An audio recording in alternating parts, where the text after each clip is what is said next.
Welcome to Kaleidoscope S4IG Let's Talk. Way back in 2001, in the thick of the war in Sri Lanka, Nepal's first and only billionaire Rahul Chaudhary made an investment in Sri Lanka. And that was in the Taj Samudra, a project that set him off on a global hospitality trade that now has 141 properties in 12 countries. The conglomerate he founded, Corp Global, has a presence in 15 business verticals across 32 countries in 5 continents. And in Sri Lanka, Corp's footprint has grown to 13 properties and a bank as well. I visited the Taj Samudra to catch up with MD and CEO of Corp Global and CG Hospitality, Rahul Chaudhary, mainly to find out why the Chaudharys have such an investor confidence in Sri Lanka. Rahul, welcome. Thank you, Savithri. What is it that makes you come to Sri Lanka and continue to invest? Because I know that you invested in the worst of times.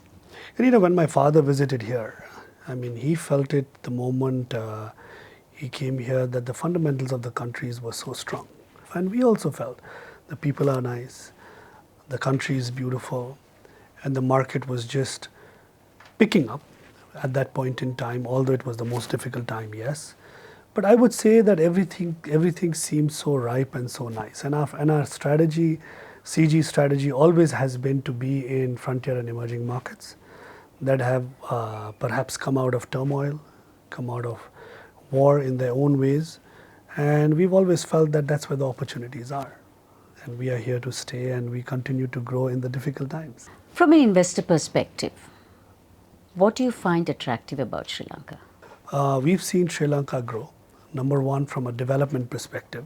If you just talk about this Gaul Road here, there was only Taj Samudra, nothing else.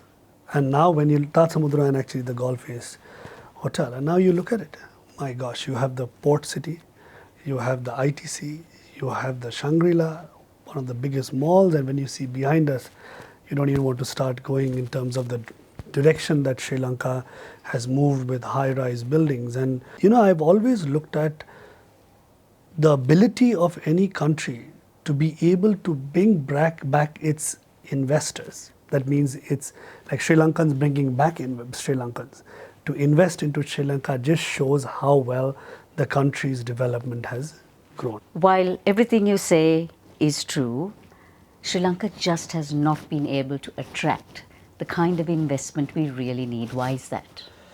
Post-COVID, the country could have done a better job in terms of the branding of the country itself. Also in terms of perception to the outer world. I say that to you all the time that I feel like I'm half Sri Lankan. So I keep coming here all the time. So I see it on the ground that there's nothing wrong. Everything is normal. Life goes on. But think about someone who's not even here. They can purely go by only what is being fed to them by the media and what they hear or get to see about Sri Lanka itself. And I believe that that's an area which is really lacking behind. What is an investor looking for if he's looking at investing in Sri Lanka?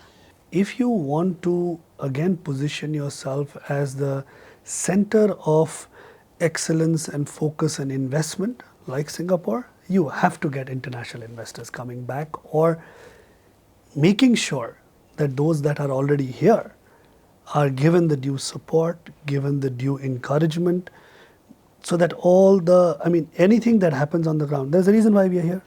Because we see that there is a system here. We feel that there is always support from the financial sectors, from the authorities. I think that needs, and this is a time when that needs to go one step further. What plans do you have for Sri Lanka? There are 4 to 5 different verticals through which we have grown. One is hospitality, where we have now, humbly so, we have about 150 hotels now in 12 countries. And banks, we have the largest bank in the private sector in Nepal. And now we are investing into one in Sri Lanka. Telecom, the group owns the second largest telecom company in Moldova. And never know if there is a telecom opportunity here. We are always open.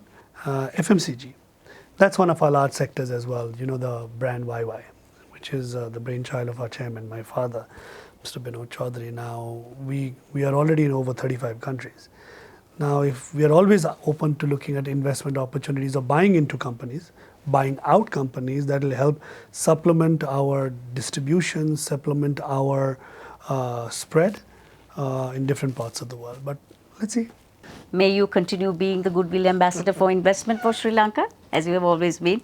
And good luck with all your plans. No, thank you so much, Savithri. To our irreplaceable partners on the show, Skills for Inclusive Growth and Australian Aid, Selinco Live, CDB, The Morning Newspaper, Park Street Gourmet and Zip Zip. Thank you. You're awesome. If you like Kaleidoscope, subscribe and follow us on YouTube, Facebook, Instagram and LinkedIn.